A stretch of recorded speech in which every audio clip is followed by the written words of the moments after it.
et bienvenue sur Monaco Info pour cette dernière édition de la semaine. Voici les titres qui seront développés dans ce journal.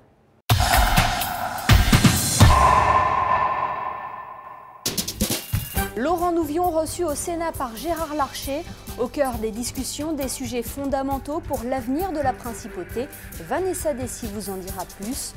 Le conseiller de gouvernement Marie-Pierre Gramaglia s'est-elle rendue sur le campus de Récom à Sophia Antipolis pour rencontrer les étudiants de la promotion 2017, promotion dont elle est la marraine.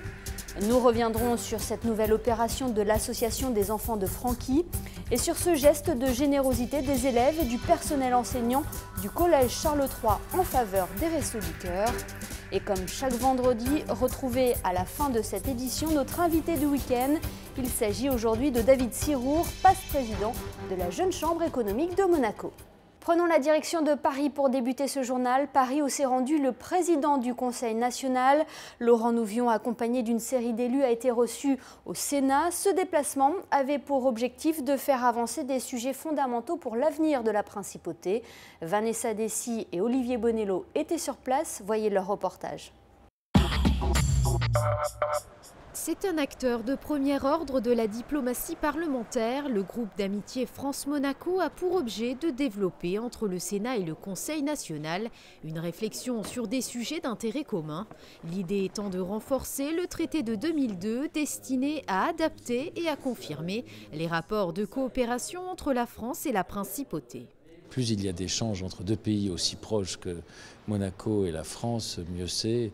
Et c'est évident que les échanges réguliers entre parlementaires renforcent effectivement les échanges, les discussions et a fortiori les liens, oui. Après une visite de travail à Bruxelles fin février, c'est au Sénat, à Paris, que la délégation du Conseil national s'est rendue. Laurent Nouvion s'est d'abord longuement entretenu avec Jean-Pierre Raffarin, ancien Premier ministre et président de la Commission des Affaires étrangères, de la Défense et des Forces armées du Sénat. 2 jours de rencontres et d'échanges ont été l'occasion d'aborder avec les plus hauts représentants de l'État français des thèmes importants pour Monaco, comme le projet de loi sur la préservation de la sécurité nationale, la situation des Français à Monaco, le logement, la santé et bien d'autres thématiques à l'ordre du jour. Nous avons des réunions avec le président de la Commission des Affaires étrangères, à qui nous avons parlé des problématiques monégasques et plus particulièrement des négociations en cours avec l'Union européenne en vue de cet accord d'association. Vous savez combien cela est important pour l'ensemble du Conseil national et pour moi particulièrement et pour toute la communauté nationale avec les enjeux que ça représente. Et nous sommes très vigilants sur l'ensemble de ces négociations et de ce processus de pourparlers de façon à défendre nos particularismes et ce que nous sommes et notre identité, tout en sachant qu'il est normal que des pourparlers aient lieu.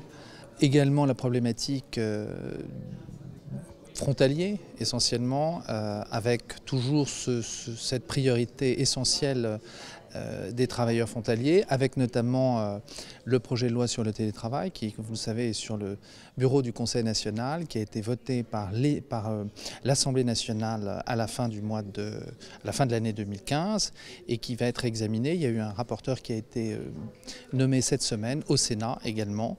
Et nous espérons que dans le cadre de cette séance de printemps, nous pourrons voter ce projet de loi sur le télétravail et que ça participera aussi à toutes les pistes possibles, utilisées et réfléchies pour éviter que Monaco étouffe dans les 10 ou 15 ans qui viennent, notamment avec la circulation, parce que Monaco est un bassin de population et qu'on subit un peu notre succès dans la région et dans l'ensemble du département et des villes voisines donc, qui sont autour de Monaco et qui représentent aussi une communauté de destin avec nous.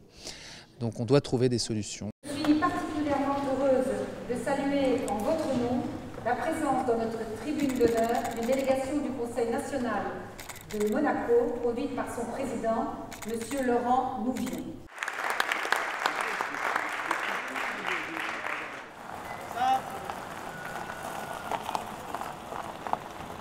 Le président du Conseil national a également rencontré le président du Sénat, Gérard Larcher, à l'occasion d'un petit déjeuner de travail. Les deux hommes ont notamment confirmé les excellentes relations qu'entretiennent depuis de nombreuses années les deux pays. Quittons Paris à présent pour nous rendre du côté de Sophia Antipolis. Le conseiller de gouvernement pour l'équipement, l'environnement et l'urbanisme, Marie-Pierre Gramaglia, s'est rendu sur le campus d'Eurecom pour rencontrer les élèves de la promotion 2017, promotion dont elle est la marraine. Plus d'explications dans ce reportage signé Fabien Bonilla sur des images d'Orazio Gagino et au son Éric Pocoy. Eurecom, une école d'ingénieurs et un centre de recherche reconnu au plan international. Le gouvernement princier est devenu membre d'Eurecom depuis bientôt 3 ans. Le partenariat a été construit sur la base de 2 études relatives à la sécurité des réseaux téléphoniques et d'Internet. Pour cela, une équipe a été mise en place, dont 2 doctorants venant d'une université réputée en Turquie. Il s'élargit aujourd'hui à des thèmes portant sur la Smart City, les réseaux du futur et la mobilité. Eurecom apporte également son soutien à la principauté dans le cadre de la coopération signée avec la métropole de Nice-Côte d'Azur en matière d'innovation numérique. Sans oublier que Marie-Pierre Gramaglia est désormais la marraine de la promotion 2017. Ils nous ont demandé effectivement que la principauté de Monaco, et l'acceptait avec grand plaisir, parraine la promotion 2017. Je crois que je deviens marraine par procuration de 156 étudiants et c'est vraiment quelque chose de très important pour nous également. Et il va y avoir des échanges avec ces étudiants qui vont travailler un petit peu pour la principauté de Monaco, nous apporter également leur savoir-faire. Il y a un échange au niveau de Monaco qui va accueillir ces étudiants, leur faire visiter la principauté, leur montrer quelle utilisation Monaco fait aujourd'hui de toutes ces nouvelles technologies, quel sera le développement futur des technologies sur lesquelles ils travaillent aujourd'hui et peut-être leur ouvrir des perspectives d'évolution ou des idées de carrière pour le futur. Une promotion 2017 internationale sur 156 élèves, 106 viennent de différents pays d'Europe, 20 du continent africain, 22 du continent asiatique et 8 du continent américain.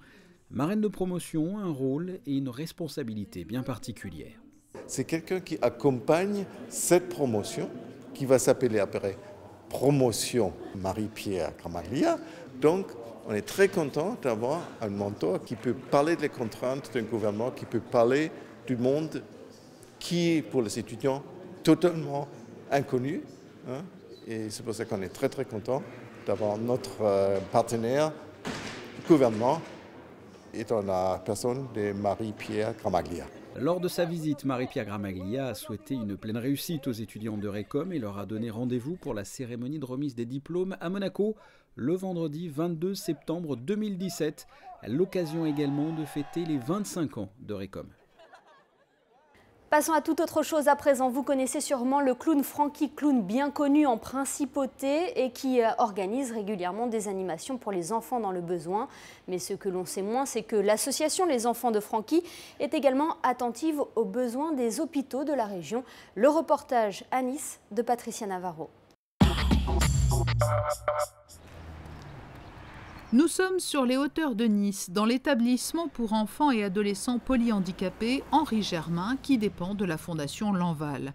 Francine Giraudy, la présidente de l'association Les Enfants de Francky, vient jouer au Père Noël. Grâce aux sommes qu'elle a pu récolter, elle est venue offrir du matériel informatique aux petits pensionnaires des lieux. C'est un centre d'accueil pour polyhandicapés de 3 à 20 ans, avec un accueil de jour de 15 places et un accueil de nuit et jour de 33 places. On est financé par la sécurité sociale de façon majeure, donc qui prend en compte les besoins médicaux et rééducatifs. Mais c'est vrai que tout ce qui est loisirs et qui en fait n'est pas qu'un loisir pour nos jeunes, parce que compte tenu de leur autonomie restreinte dans tous les actes de la vie quotidienne, les supports loisirs et ludiques permettent en fait de leur ouvrir des perspectives et des expériences de vie diversifiées. 2 tablettes qui ne ressemblent pas à celles que l'on peut trouver dans le commerce ont été remises au centre Henri Germain, où une ergothérapeute va pouvoir aider Soumia ou Ambre à sortir de l'enfermement dans lequel elles se trouvent en raison de leur handicap. Ces enfants, je travaille avec eux actuellement sur les fonctions cognitives et essentiellement la communication. Et on était très limités pour les supports parce que c'est des enfants qui ont des troubles moteurs importants. Donc avec des tablettes standards, on était vraiment en difficulté pour les rendre autonomes dans l'utilisation de ces outils de communication.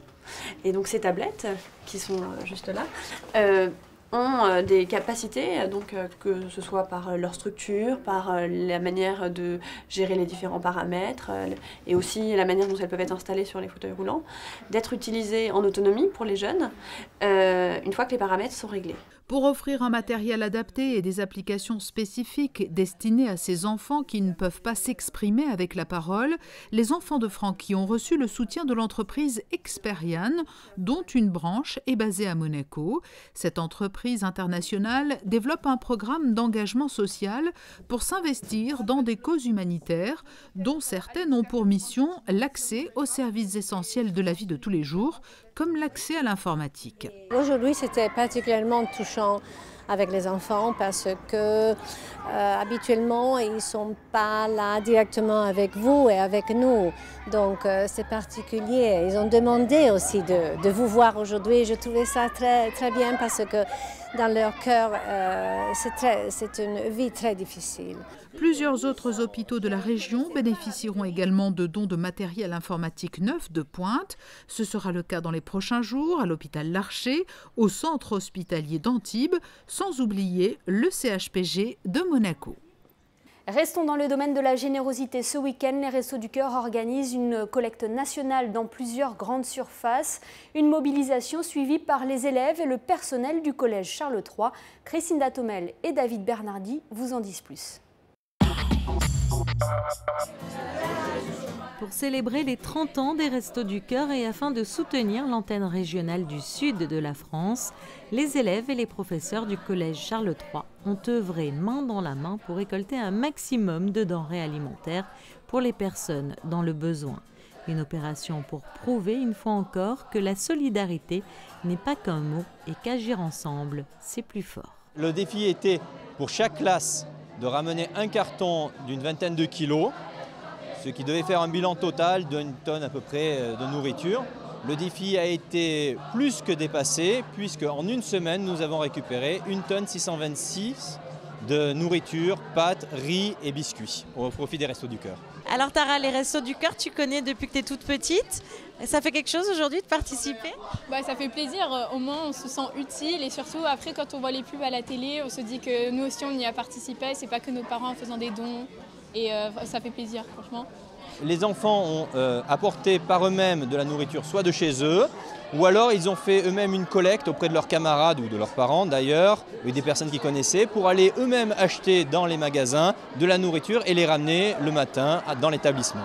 C'est vrai que moi, la solidarité, ça m'a toujours fait quelque chose. Et en voyant le collège, mon collège qui faisait une action, j'ai voulu tout de suite y participer et motiver ma classe pour pouvoir aider au plus les Restos du Cœur.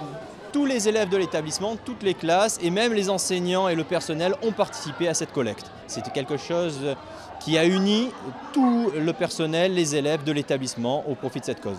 Au total, ce sont 1152 élèves qui ont relevé ce défi du cœur avec le vœu d'apporter leur petite pierre à l'édifice afin d'aider les plus démunis en leur offrant un peu de chaleur et de réconfort.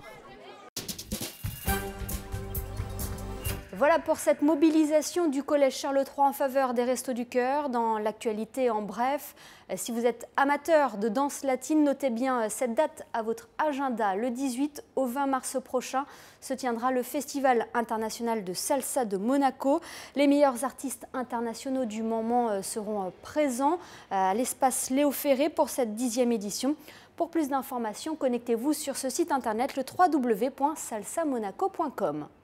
Toujours en bref et en musique, retour sur le concert de Caravan Palace à Monaco. Ce groupe qui allie jazz et électro était à l'espace Léo Ferré jeudi soir. De retour sur scène, Caravan Palace est actuellement en tournée européenne, l'occasion de présenter leur dernier titre issu de l'album The Icon.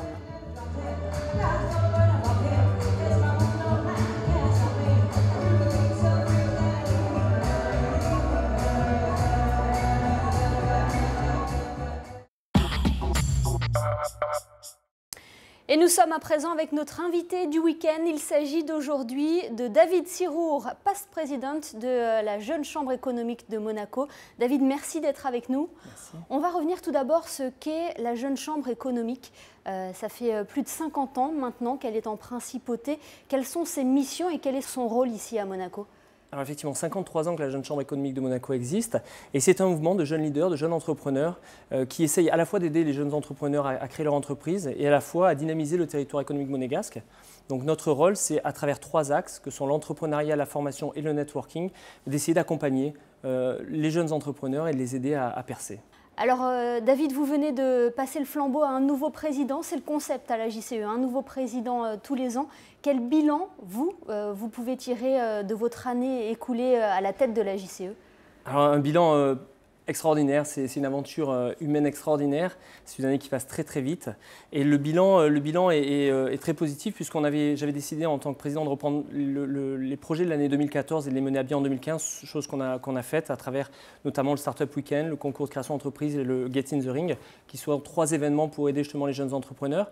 Et j'avais décidé de rajouter une petite touche personnelle à travers 2 thématiques qui m'étaient chères, celle des femmes leaders. Donc de mettre en avant toute l'année des profils de femmes leaders. Et c'est ce qu'on a fait à travers des femmes d'État comme Mme Marie-Pierre Gramaglia, des sportifs de haut niveau ou des chefs d'entreprise, des présidents d'associations qui sont toutes venues témoigner de leur parcours admirable et qui a permis de passer le flambeau aux jeunes générations. Et puis d'un autre côté, un nouveau projet qui s'appelle Graines d'entrepreneurs qui a été créé l'année dernière et qui reverra le jour vraisemblablement en 2016. Et où là, la thématique, c'était d'aider justement les jeunes à entreprendre. Donc on a été voir des élèves de terminale et on les a, avec des entrepreneurs reconnus, accompagnés. Et on a mis en place des workshops de 4 heures où on leur a fait travailler sur des business plans et on les a accompagnés, donné l'envie d'entreprendre d'une certaine manière. On a essayé de les accompagner sur ce chemin-là. Quand on préside la JCE, j'imagine qu'on passe par toutes les émotions. Racontez-nous un petit peu justement comment ça s'est passé en dehors, puisque vous cumulez à la fois ce rôle de président et ce rôle de chef d'entreprise, enfin de vos fonctions habituelles, vos fonctions professionnelles, et puis ce rôle de papa oui. Aussi à la maison. Oui, tout à fait. C'est quelque chose qui se prépare en amont, puisqu'un président qui est élu en général en mars de l'année précédente. Ça lui laisse quasiment 9 à 10 mois pour préparer à la fois sa présidence, son équipe, son budget, préparer sa vie personnelle aussi, préparer sa vie professionnelle pour pouvoir être en phase avec tous ces engagements-là et pouvoir les mener à bien. De mon côté, moi, c'était quelque chose qui était important pour moi justement de faire passer ce message-là. Il m'arrive de croiser des gens qui se limitent en disant « je pense que si je ferais ça, je ne serais pas capable de ». Et le message que je voulais leur faire passer, c'était de dire qu'on peut mener plein de choses de front avec la passion, avec l'enthousiasme. C'est ce que j'ai essayé de faire l'année dernière. Et effectivement, ne pas négliger ma vie familiale avec mes 3 petits garçons, mon épouse, ma vie professionnelle puisque j'ai une entreprise de services informatiques en principauté et à côté l'engagement de la Jeune Chambre qui est un engagement très fort mais où là aussi on est accompagné d'une équipe, on n'est pas seul évidemment. Donc c'est cet enthousiasme, cette énergie-là qui permet d'amener les gens avec soi et puis de mener à bien tous les projets qu'on a menés en 2015. Et c'est ce qui vous a motivé à justement postuler pour ce poste de président ? C'est quelque chose qui se fait assez progressivement. Moi, je suis rentré à la Jeune Chambre économique en 2010, au moment où on organisait une conférence européenne qui était un très gros projet. Et je me suis piqué au jeu. Et puis, comme il y a beaucoup de gens passionnés de la Jeune Chambre, souvent, on avance étape par étape. Et puis, d'année en année, j'ai pris des postes différents. J'étais en charge des formations en 2013, puis en charge des relations avec le gouvernement en 2014. Et ça m'a ouvert la voie assez naturellement à la présidence. Et cette envie d'imprimer ma marque de fabrique, mon envie. Et puis surtout d'essayer de fédérer une équipe de 11 à 12 personnes dans l'équipe dirigeante, dans les administrateurs, et puis ensuite beaucoup plus large au niveau des membres. Et s'il y avait un mot pour résumer votre présidence ? Difficile de résumer en un mot, mais je dirais intense. C'est vraiment une année, c'est une sorte d'incubateur. Pendant une année, on est porté par les événements, par les membres, par tout ce qu'on met en œuvre. Et c'est une année qui passe comme un jour, mais d'une intensité assez rare. Je ne vois pas grand-chose en dehors de la Jeune Chambre économique où j'aurais pu vivre autant d'émotions. Des émotions folles, parfois exaltantes, parfois des grands doutes, mais au travers de l'équipe, au travers aussi de tous les anciens de la Jeune Chambre, les sénateurs, les anciens présidents qui sont là pour nous aider, pour nous accompagner, nous donner les clés, on arrive à mener à bien tous ces projets. Il faut savoir, David, qu'on ne quitte pas la JCE comme ça, on garde toujours un pied dans la Jeune Chambre économique. Oui, c'est une histoire d'amour, donc comme dans toute histoire d'amour, on ne rompt jamais totalement. Moi, évidemment, cette année, je suis en tant que passe-président, donc c'est-à-dire je reste au conseil d'administration avec un rôle de conseil simplement. Mais même dans les années à venir, ma vie ne se fera plus jamais sans la Jeune Chambre. On a partagé trop de choses, on a vécu trop de choses ensemble pour ceux qui étaient comme ça, à la fois avec l'équipe avec qui j'ai partagé. Pour certains ont d'autres responsabilités cette année. Thierry, vous l'avez cité, est notre président. Et puis avec tous les anciens de la Jeune Chambre, on était amenés à se voir plusieurs fois par semaine et on ne rompt pas les liens comme ça. Et on a envie surtout qu'il y ait de nouvelles générations générations qui arrivent, qui prennent des responsabilités et qui chacun impriment leur propre marque de fabrique et leurs propres idées, leurs nouveaux projets. Nous avons rencontré dernièrement Kevin Hinn, qui est vice-président de la Jeune Chambre internationale maintenant. Il a été président de la JCE. Est-ce que vous aussi, ça vous dirait d'intégrer la JCI ou est-ce qu'il est un petit peu trop tard pour vous? Est-ce que vous n'avez plus le temps? Est-ce que c'est vraiment de grosses responsabilités également? Alors oui, tout à fait. Alors Kevin a été président en 2010, effectivement. Il est cette année effectivement vice-président de la JCI, qui est le mouvement mère en quelque sorte, puisque nous sommes la Jeune Chambre de Monaco et le mouvement qui est au-dessus de nous est la JCI, un mouvement mondial avec plus de 110 pays dans le monde. Et effectivement, c'est notre deuxième vice-président au niveau international. Pour ce qui me concerne, même si j'avais eu des velléités d'aller à l'international et de m'impliquer, ce qui est aussi une grosse implication, là je m'en empêche, puisque effectivement on a cette limite d'âge à la Jeune Chambre économique pour les postes dit de responsabilité, qui est de 18 à 40 ans. Moi, j'ai atteint la barre des 40 ans. Donc, pour ma part, je ne peux plus exercer de poste à responsabilité, à part de rester en tant que mentor et accompagnant. C'est une des deux règles à la Jeune Chambre économique. La deuxième étant qu'on ne cumule pas 2 fois le même poste en général.